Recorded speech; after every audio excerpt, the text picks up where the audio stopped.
Kobe, I only have one question. What's that, Barry? Yoroi bitsu doko desu ka?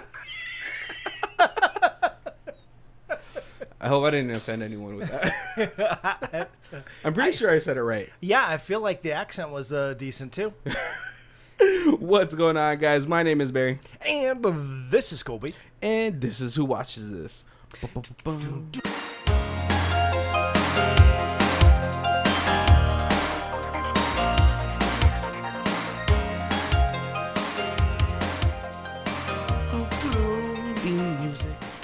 Welcome to the third week of Ninja Month. Yes, we apologize that there was no ninja costumes in last week's movie, but this week, Oh, it's filled. we got ninja costumes. Yeah, we got modern day ninja costumes, and we have classic artifact ninja costumes. Yes. Kobe, is this the first time that you watched 2009's Ninja? This is the first time. Oh, I'm surprised. I am surprised also. I feel like I watched a lot of ninja movies in like the 90s, and then maybe not so much in the 2000s. Do you think you just fell out of love for it, or did you feel like there wasn't enough ninja content for you to consume, and then it kind of fell to the wayside? I'm gonna blame it on superheroes. There was superhero stuff started coming out and was good, and then I kind of went the superhero route instead of the ninja route. For coming out in 2009. It was pretty much in the smack dab in the middle of the superhero hype, right? Yeah. And at this point too, Scott Adkins wasn't such a huge name, or he's not a big name even right now. Right. I actually his face is so familiar that when I started looking, and 2001 was his first movie, I was like, oh, I feel like I knew him longer than that.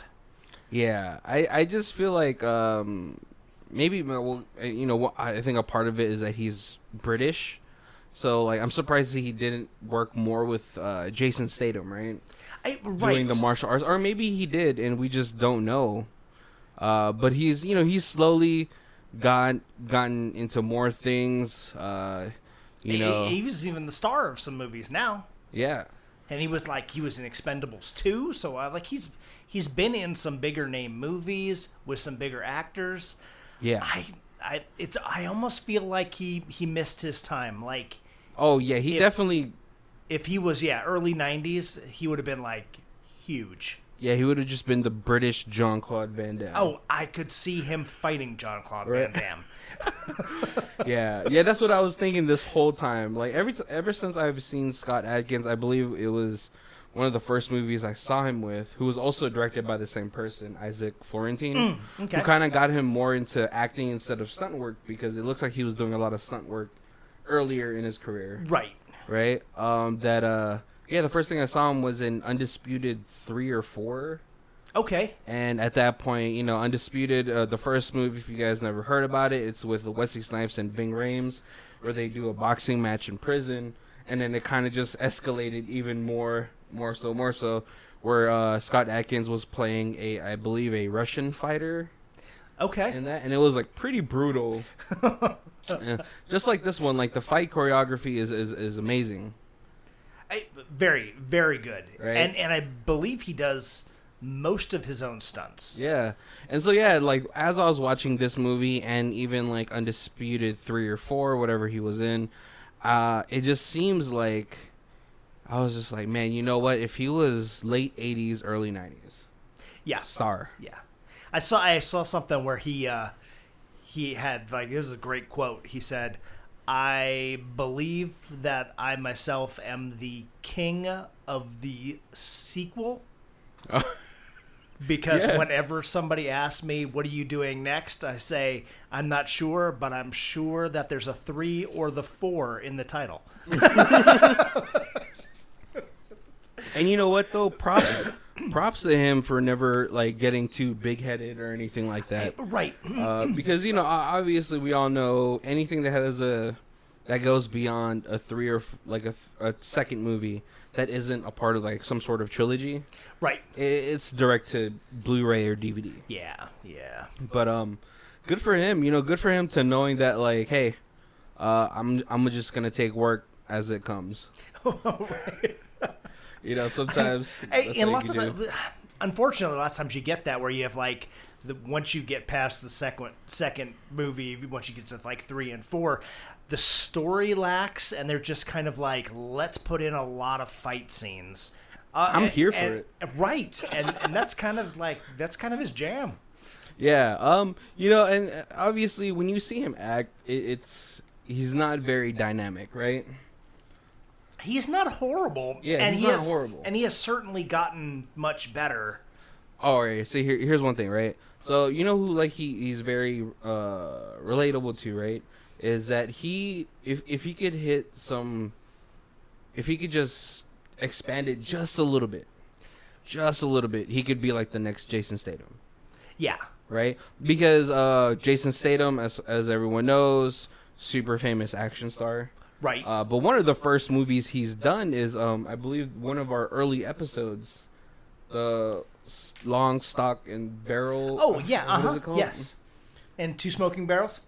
Yeah, yeah. Lock, Loaded, and... Lock, Stock, and 2 Smoking Barrels. There you go. But, you know, Long and Loaded, yeah. But in that movie, Jason Statham was able to hit some comedic notes. More as a straight man versus the goofy one, but you know, like it's still nonetheless it's even like when you're playing a straight man, it's hard, just as hard as being the comedian or whatever, right? Right, yes. And so sometimes harder. Yeah, I'm like it's a different dynamic. Yeah.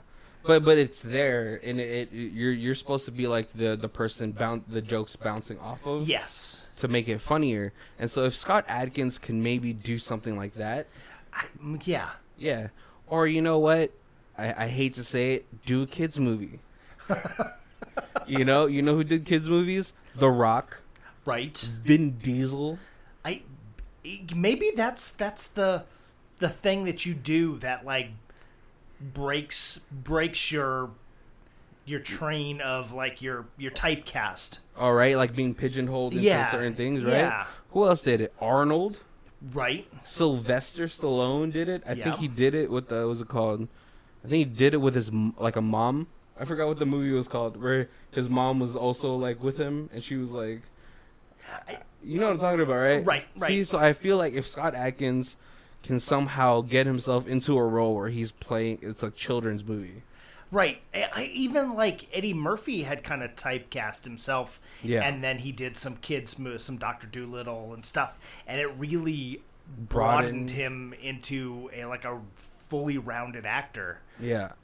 So if Scott Adkins could just add to his repertoire just a little bit here and there, do a kids movie here and there, I think we'd get to see more of him.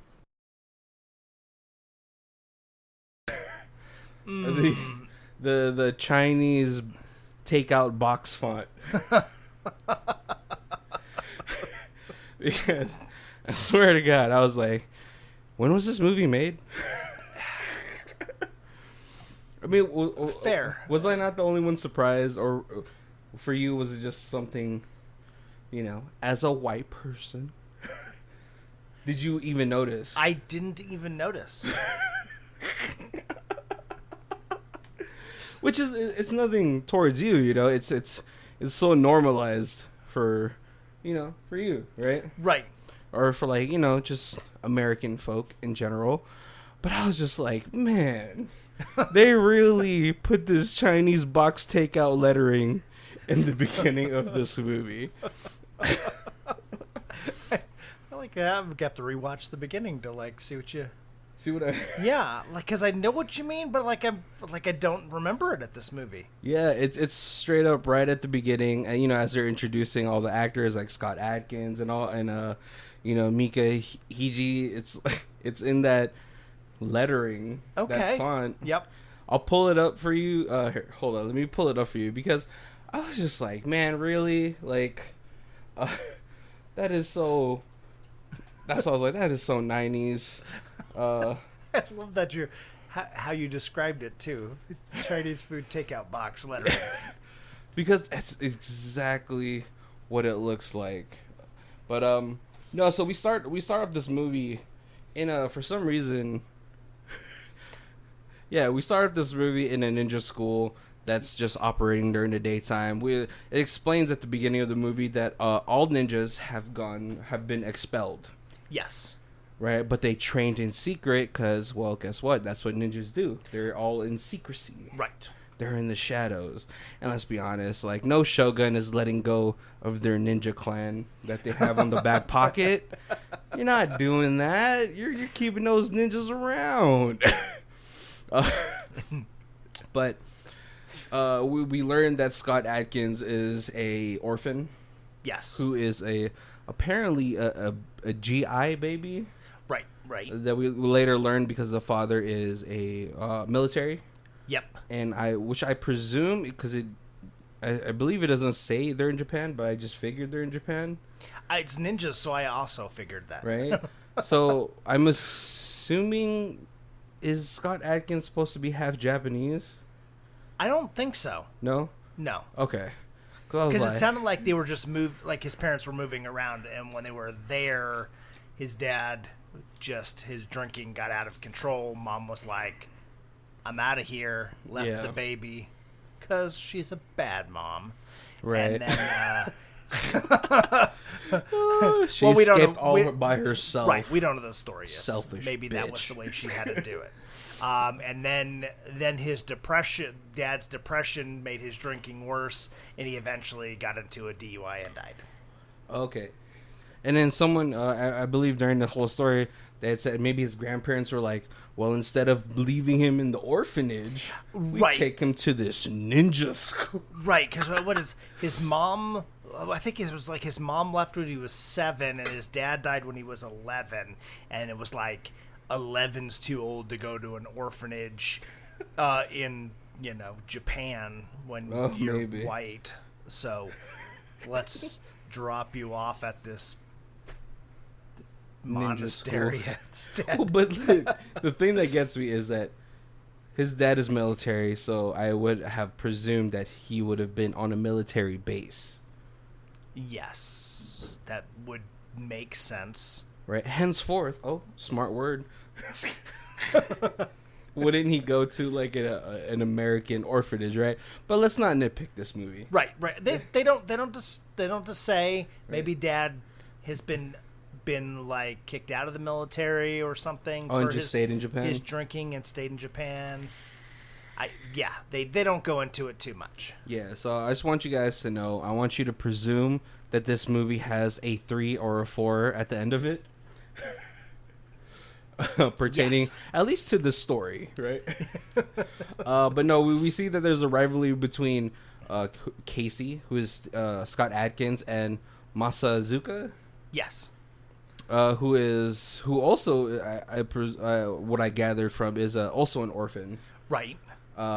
But of Japanese descent. Yes, so the way that Masa looks at Casey is that he is gaijin. Yeah, it's a baka gaijin. Yeah.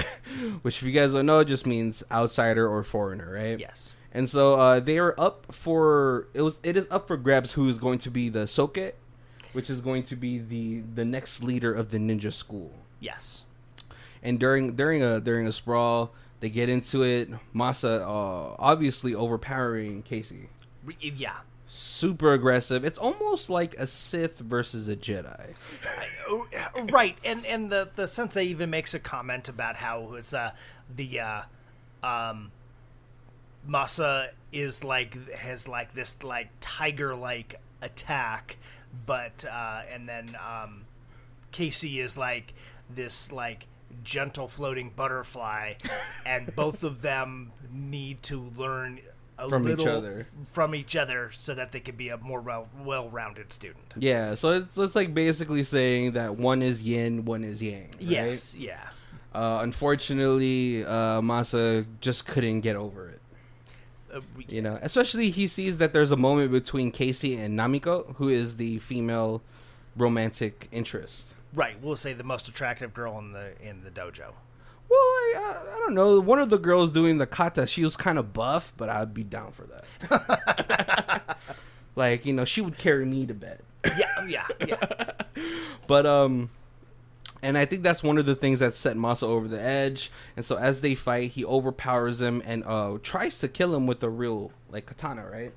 Yes. Yeah, because it starts off with wooden sticks. And those things are heavy. Yeah, and then once they break, he grabs a real sword. Yeah. And if you guys don't know how heavy those are, it was heavy enough to knock out Tom Cruise in The Last Samurai. Right? Right.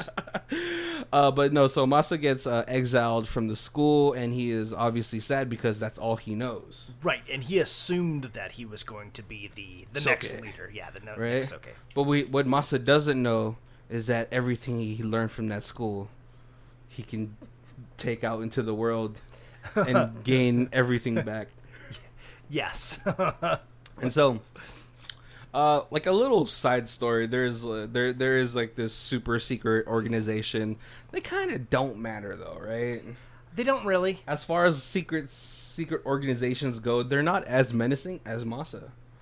Right. Yes. Right. Who has now become what I presume is a world-renowned assassin. Yeah.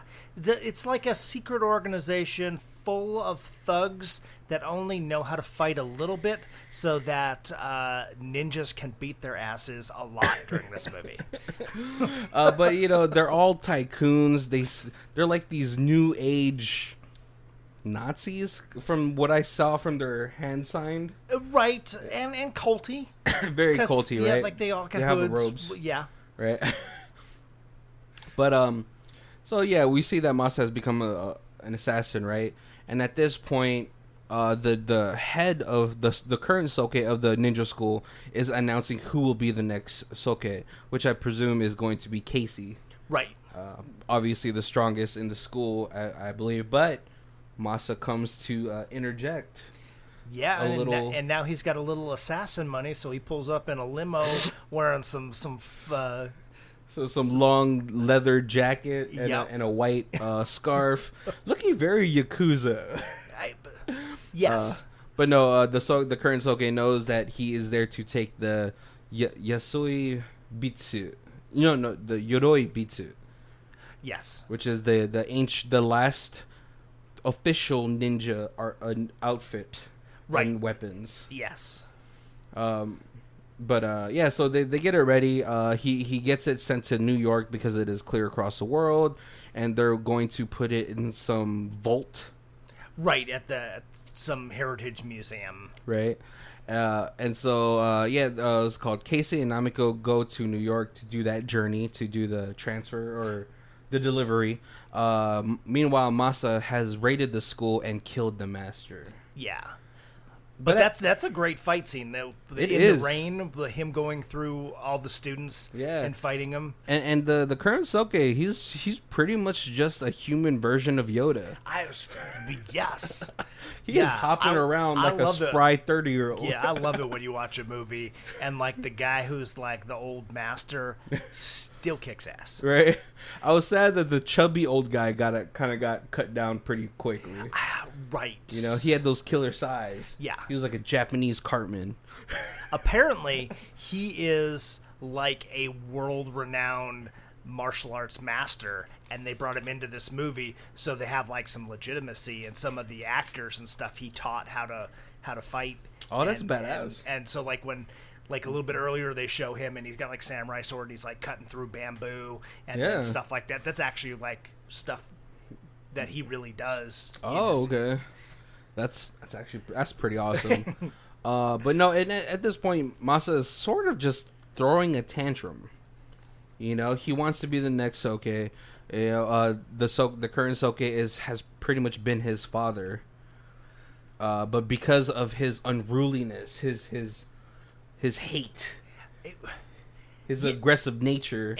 And I always think about that, like, if I kill everybody at the school so that I could be the leader of the school that now has no students, is that really, like, are you really the sensei, the Soka? Well, I just believe that he would just make he would gather or garner new students. Right, but he could just start his own school then. I know. But it's his home. That's true. That's true. That's the thing, right? But he sees that Namiko has been calling, and this is why, if you guys don't know what this is, you always star 67, right?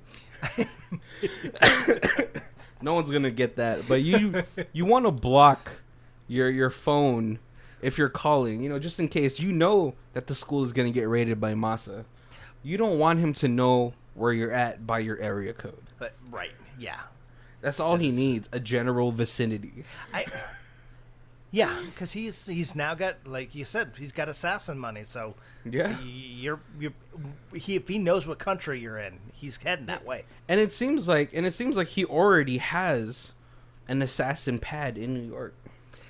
Yes, because that's where he does that sexual bondage on Namiko. That was super like BDSM. It was tied her up. It was strangely erotic for me. I'm not saying anything.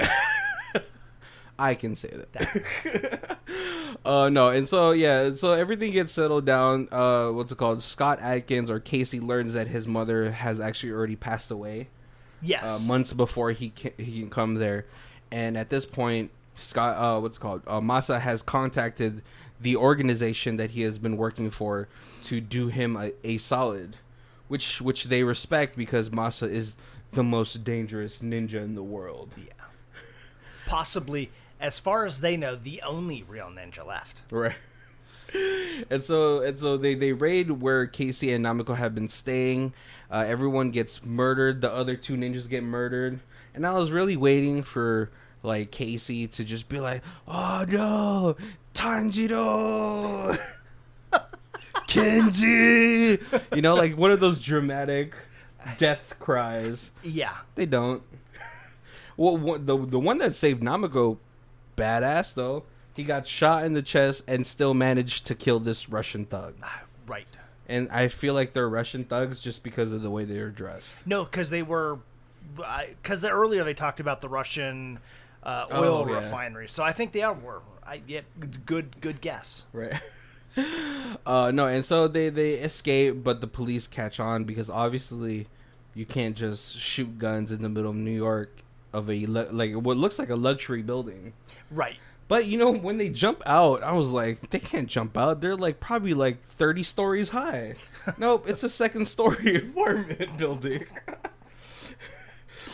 I can't be the only one that was surprised. Were you surprised or no? I know what you mean. I just felt like they were higher. Yes. No, and they stay in the seedy motel. Don't know why they have a scene of this old fat guy coming out with a prostitute. They're like, New York's dirty. There's always someone fucking a prostitute there. Right, and I'm not gonna be renting the room pre-cleanup. Oh yeah, beds all dirty, towels on the floor. After you watch these this old man and his prostitute leave the room. Yeah, it is musty in that room. Yeah. There's no way, right? The police raid. They see from the passports that Namiko and Casey were there, and they are the prime suspects as there was a witness of them fleeing. Yes. Right. Yeah, and I kept thinking about that. I was like, why would they not go to the police? And I guess later on they get arrested, and then Ninja Man just is like, I'm gonna go into the police station and kill you. So I guess maybe that was their fear, is that they would be held and questioned. Well, I guess when you have that much adrenaline pumping through you, that you don't think straight, you just think of running right from the danger, right? Yeah. And so pretty much the story after this is just pretty much a cat and mouse game, right? Right. I really just want to talk about more than going through the story, but yeah, and so I'm gonna really run through this. Casey and Namiko have become wanted as far as suspects to this New York, air quotes, high-rise murder. Masa is still searching for the Yoroi Bitsu. And so, yeah, as they're on the run, they get caught by the cops as they're running away from the Russian thugs after having a pretty awesome subway fight. Yes. Super glad. I was like thinking at the beginning of this movie, I was like, Namiko should be just as badass. She is a female ninja. Right. I forgot what those are called. Do you remember? I think they're still just ninjas. Oh no, I think there's a female ninja word though. It's like a ninja. With an AH at the end. No, they get caught by the police. For some reason, Masa just needs Namiko. I guess just to find out where the artifact is, right? Right. And so they get caught by the police. They're in a police station. We have another cool like infiltration scene of Masa just slicing his way through this ninja, or through this cop station. And then finally, one of the cops believes Casey as Casey saves him from getting shot by the ninja. we get a pretty sweet rooftop aerial, which is with the Batman scene. It literally looks like the opening scene of the '90s Spider-Man cartoon. That's how good this cityscape looks like. This green screen cityscape. And then it's funny enough, the ninja has a squirrel suit. Yep. While Casey, Jackie Chan's his way down this building, which I was like, you know what? I was like, thank God they didn't have Jackie Chan do this, because he would have done it for real. Right. Yes. It would have just been like the Project A where he fell off the tower. And so Casey finds out where the organization that Masa has been working for, goes there, beats everybody up, calls Masa as Masa has Namiko tied up Japanese sexual bondage way, and they make a deal to trade each other off, right? But what Masa wasn't expecting is Casey is in full ancient ninja getup. Yeah. And another huge fight ensues because the head of the cult or the secret organization is like, I'm tired of all this. I want both of them dead. Yeah, just kill all the ninjas. Right. And but they obviously you can't kill two master ninjas because only a ninja can kill a ninja. which we haven't really, we don't know if that is factual. It could be, it never is said. That only a ninja could kill a ninja. That is true, right? And in this movie, only a ninja has killed a ninja. So. Exactly. Wait. Do the other two Asian guys, freaking Tanjiro and Kenji, that got killed in the apartment? Do they count as ninjas, or were they ninjas in training? Ninjas in training. When you're still in training, you cannot stop a bullet, or maybe you can't stop the third bullet because they did all get shot multiple times. All right. But no, we have a pretty huge fight between the secret organization. We have a fight and with Masa and Casey. Yes. Right. They're both dismantling the other thugs while fighting each other. Namiko using the ancient bow. Yeah. Does pretty well. Yep. Until she again gets overpowered. And then gets shot up with ninja poison. Right? Yes. And so as Casey is able to unlock the yang to his yin, is able to finally overpower Masa in one ninjutsu moment. Right? Because Masa disappeared. Yes. Genjutsu'd his way out of there. I like to see that. Right? Because we were just like some karate guys in ninja suits, and then some pajamas. And then all of a sudden, it was like, I've got glowing sword, and poof, I'm gone. Right. And so he runs to Namiko, and he is saddened because she is obviously gonna die. Yes. And then he hears the voice of his master, just like Qui-Gon and Obi-Wan before them, and he's like, the ninja, the Yoroi Bitsu can not only take life, but can give it. Yes. And so I was like, all right, cool, we're going to see some cool mystic ninja stuff. He's like, nope, they're just an antidote at the hilt. Because the way that they showed at the beginning, it looked like he had given one of the samurais he had killed life back, right? Yeah. With the sword. Nope, it's just an antidote to the ancient ninja poison that they've been using. Right. Yep. But before we can call it a happy ending, Casey beheads Masa. Apparently. Yes. You they don't did not see it. You hear it. Yeah. And unfortunately, Colby didn't have enough time to watch the second one today. Right. Because there is a sequel. There is a sequel. Which, you know what? I really wish they should just finish it out. Do the third one. Yes. Right? Trilogy it up. It's trilogy. Then I would buy the ultimate box set. Right. Right, because so far the only set you could buy is the Scott Adkins collection. But yeah, then we get to the end of the movie. Scott Adkins is now the Soke of the ninja school, and it is, well, from, you know, if you had watched this in 2009, a happy ending. Yes. Yep. All right. So before we get into more of details of the movie, let's read some reviews from Amazon Prime. We got our 4-star review from Juiced. We got not the best, but not the worst. The real thing doesn't waste too much time in character development, as you're going to end up confused at the end with too many things you'll have to infer. Of course, it's going to have the unbelievable displays of power in it, and of course, the damsel in distress is going to be far weaker than what her opening appearance infers that she is. But like I said, it doesn't waste too much time, and the movie seems shorter than it is, as it just runs straight through with only a couple sidetracks and a very interesting end to one bad guy in the subway. Best kill of the movie. Yeah. All right. And then we have a 1-star review from Aaron. If you could give this heap of excrement less than 1 star, I would. 2 full layers of cliche. A smattering of acting that would embarrass Jean-Claude Van Damme, who apparently to Aaron is the king of action. A very thin layer of plot, all nicely tucked between 2 toasted toilet biscuits.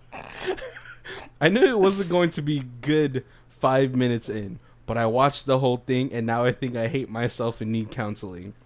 I was just trying to be entertained for a couple hours, and I failed. If you considered watching this movie, don't. That is the worst review. That is harsh. Yeah. That is... Like, because I feel like... If he watched the ninja movie we watched last week, then it fits. How few stars does he give that movie? A negative, like, 10. I think he would have turned the movie off. Like, nope, this is not going to be good. All right, Kobe. Yeah, we have to... Okay, so, obviously, you know, knowing 5 minutes and seeing the credits, seeing the opening font, I was like, all right, cool. I lowered my expectations much more lower, you know? But I was like, when I saw the cast of this, I was like, ooh, Scott Adkins, solid action. I know it. Yes. Yep. Right? Because the guy can do action so good. Yeah. He was also one of the bad guys in the Doctor Strange movie. He was, yeah, yes. He was the guy that got trapped in the desert. Yep. Yeah. Kobe, like, some of the scenes that we got to talk about, right, is obviously, I think we have to talk about the death of the Soke. Yeah. Right? Where would you rate that fight scene in your list of ninja action fight scenes? That was good, right? It was a very solid. I mean, like, that whole run, like him coming through the rain, killing all the students, solid yep. Fight. Goes in there, confronts the Soke, his father figure, who, like you said, full Yoda flip outs. Oh, it was so awesome. Yeah. Yeah. And, so one of the things I wanted to talk about is he tells Masa, he's like, "You never learned this," right? And so I thought he was gonna, like, he had Princess Brighted up, you know. He had become immune to the ninja poison. I was also thinking that, right? But unfortunately, it never gets brought up again later. Right, because they bring it up one time earlier than that. Yeah. Because that's like his one secret that he's never taught any students, but he will teach the person who takes over for him. Right, so I thought it was gonna be a very Kung Fu Panda moment. Yeah. You know, like he's like, Master did not teach you the wushu finger hold. Oh, but he did. Skadoosh. You know, which is a shame that it never came up, right? But no, that scene, the scene where he beheads his master, super cool. Yes. Right. The special effects in this movie, it's almost video game like. Right. But they do it sparingly enough that it's not like obnoxious. Yeah, I think they picked their moments pretty well. The worst one is the rooftop CG. Yeah. Because I was like, man, they couldn't even just superimpose like actual city footage. It made me think of the 80s HBO when they built the city, and then they have like the little camera go through the city. Yeah. As they're like before like the HBO special movie. Yeah. And I was like, that's kind of what that scene looked like. I was like, man, this is 2009. You guys got to do better. Yeah. Even sci-fi asylum movies do better. Because at least that one looks semi-real. This is like, nope, that is the CG from the Spider-Man cartoon. Yeah. What did you think about the chemistry between Casey and Namiko? I feel like they could have amped it up a little bit more. Yeah. And I felt like they could have. There was just like one or two looks between her and the bad guy, and like I felt like they could have thrown a little more into that so that you were like, you got a little more of like, there was also this love that they like, this fighting over the girl as well, like so it added a little bit more jealousy besides just being the one look. Yeah, I felt like if they had maybe, you know what would have helped it is if they had shown them as kids. Scott Adkins, Namiko, and Masa. If they had shown them as kids playing with each other, like being like the inseparable like trio. Right. And then having just like, this could have been a really good montage, right? Having them as kids playing with each other, roughhousing during like their teenage years. Maybe then you get like a little tension when you see maybe they're like 16, 17, that Namiko has carefully grazed Casey's hand over a weapons training, like right. And then Masa spots it. Yeah. You know, you don't have to that like she is choosing one over the other when they. Right? Yeah. Because I mean, like, all right, like let's be honest. There's, you know, if there is a close trio, 2 boys and a girl, they're obviously gonna start dating each other at some point, and the other one will be the odd man out. Right. Right. Or let's not too far ahead of ourselves. The odd girl out. Possibly, yes. You know. I'd never seen it, but you know, a rainbow colored ninja pajamas. But yeah, see, I think that would have added just a little bit more to the characters. Yeah. All right. Next thing we gotta talk about is, you know, I really wanted Namiko to be way more badass in this movie. I kept thinking that same thing, and then when she picked up the crutch, yeah, and she started fighting, and she was badass for like 15 seconds, I was all like, yes, this is where it changes. And then she gets overpowered again. Yeah, you know why? It's because of these damn lightweight crutches. You know what happened to the good old wooden ones? Right. Yes. Then she could have at least beat ass with a crutch until like it broke. And then when it broke, stab him.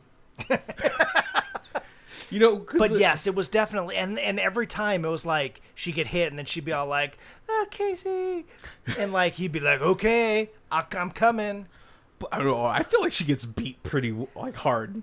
She does. Yeah, because then like she, you know, being a female ninja, I swear there's a name for it, or there's a word for it, right? Ninjas are particularly very lightweight, right? Like, that's what I feel like. Scott Adkins being a ninja is pushing it. He is like a heavyweight ninja. Yes, like right? He is like more samurai sized. Yeah, like because he's so well built. Yeah, Jesus Christ. Like, you could wash laundry on that dude's stomach. I would not mind having his body. I don't think a lot of people would mind. It's like, if I one day woke up like Scott Adkins, I wouldn't be like, oh, I'm so disappointed. I better eat some cheeseburgers, get rid of some of these. Jesus Christ, all these muscles. None of my clothes fit. Now I gotta fit into my clothes. Oh no, yeah, but I wish Namiko like had more badass scenes. I mean, yeah, she had the scene with the crutches where she got into her stance and her form. She had a couple good moments with the bow and arrow. Right. But other than that, she kind of unfortunately fell into the trope of damsel in distress, right? Right, and kind of like the review, Juiced's review said, she like at the beginning she bests Scott Adkins with the wooden swords, and so you expect her to be. Yeah, I feel like if you had given her like an actual, like if you gave her a bow staff with the little sword on top, yeah, everyone would have been dead, possibly, right? No, the subway fight scene, awesome. It's so good, and the best part of it is in the review. Yeah, were you expecting that? I was definitely not expecting that. Yeah. That is like the 90210 guy going into the shark's mouth and then cutting himself out of there. I was like, it was a good scene. I was like, that had probably had to be the best CG scene in there. Yes. But it seems like, so one of the things I had to talk about, it seems like they weren't very it seems like they didn't really want to kill people. Right. Because I feel like that was supposed to be Scott Adkins, like his butterfly like side was he's too soft. Like he's gonna beat people up to defend himself and to defend like the school and save people and the box and stuff like that. But that he's not willing to kill anybody. Yeah. So I'm super glad that he learned he had to.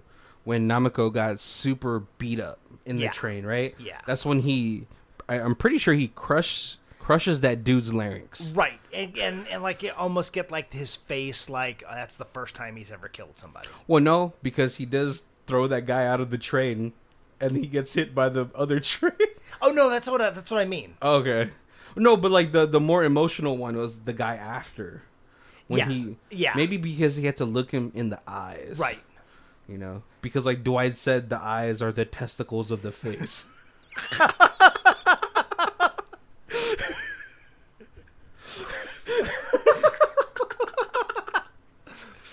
I'm pretty sure you were thinking I was gonna go windows into the soul, right?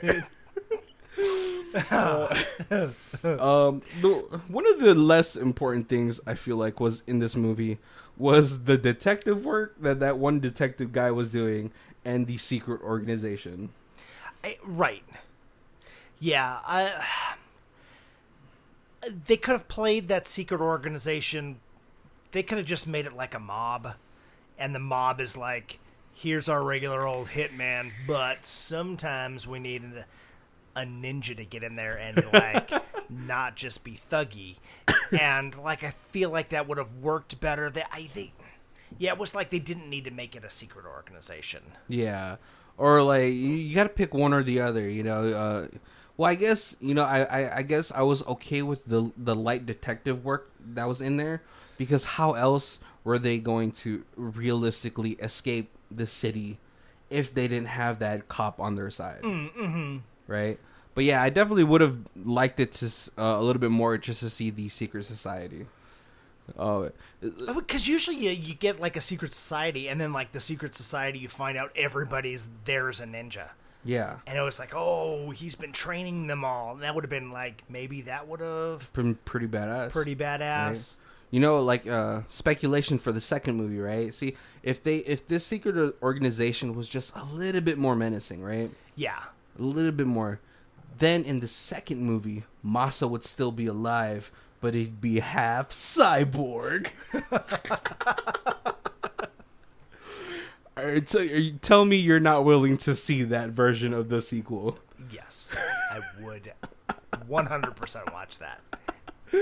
But apparently, at the end of the movie, no, the detective has taken down the secret organization. Yes. Which is, hey, great for him. He's gonna be captain before he hits 50.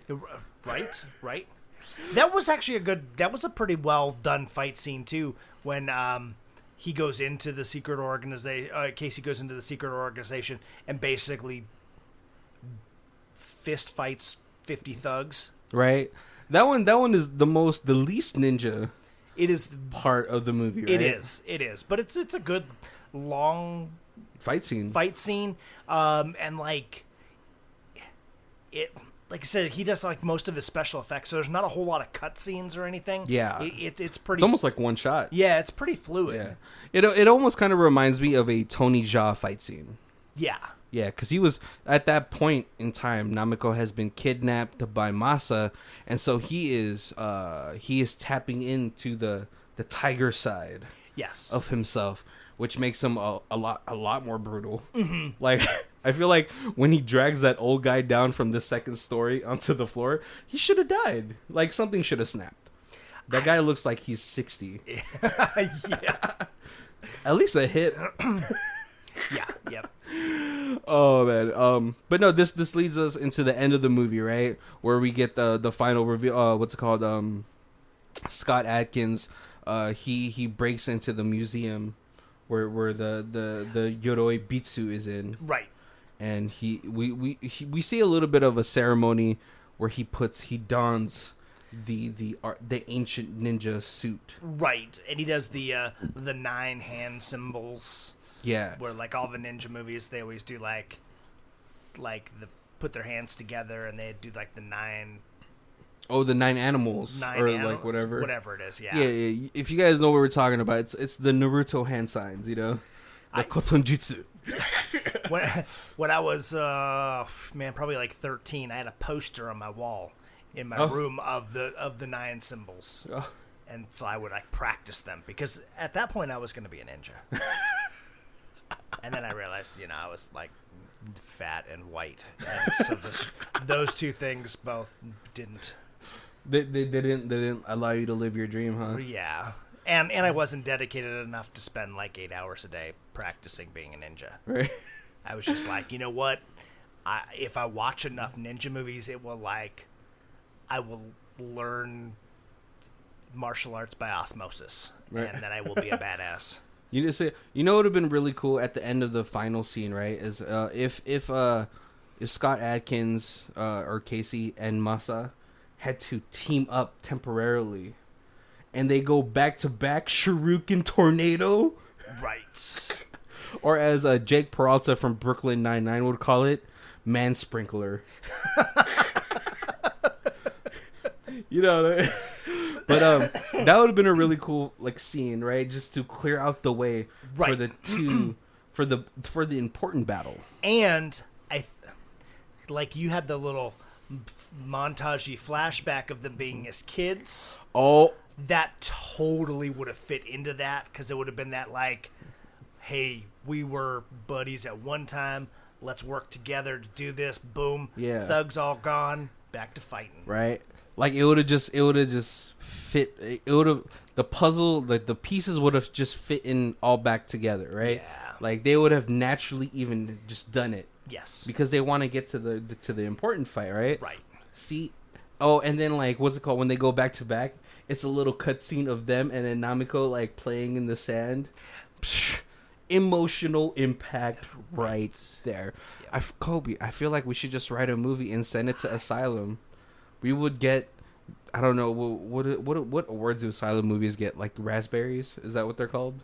Yes, that's the best worst movie. Yeah, man.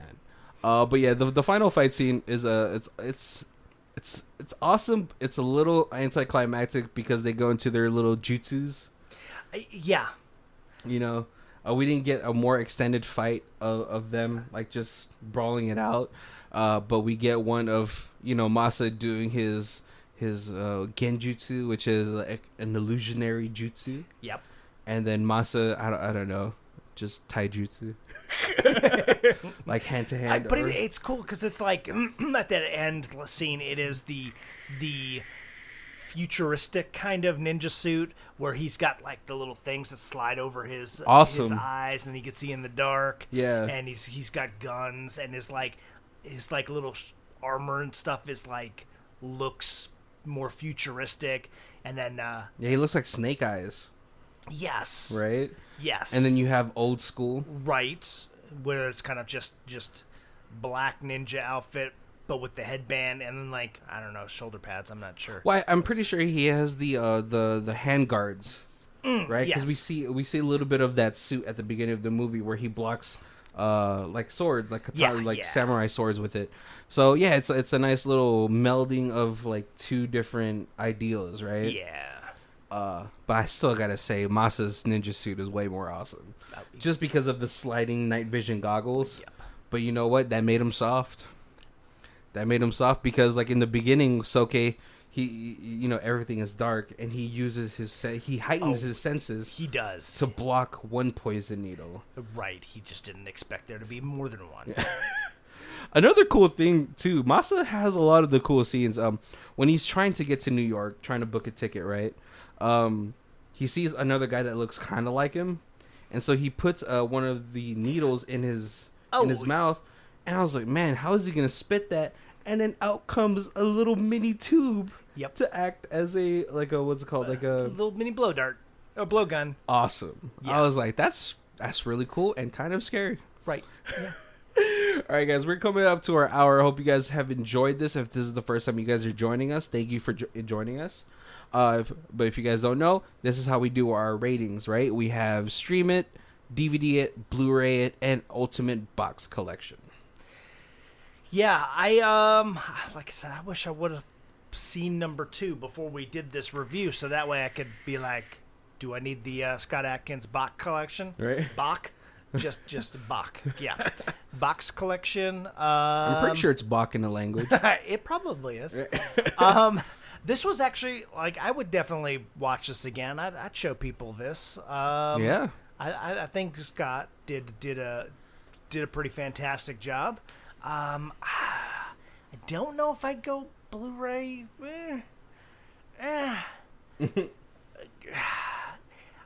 If the Blu-ray had some special features, had like a behind the scenes, maybe a little cut scene, something. If they have the montage, I probably would go Blu-ray. Just straight movie, maybe DVD is. Right. Because I'm not sure the cityscape would get better if we Blu-rayed it. No, yeah, this is definitely an easy DVD. If the second one is just as entertaining as this one, I would get it as a 2-set. Yeah, oh yeah. I mean, that's an easy pickup, right? It's probably going to be $10 somewhere.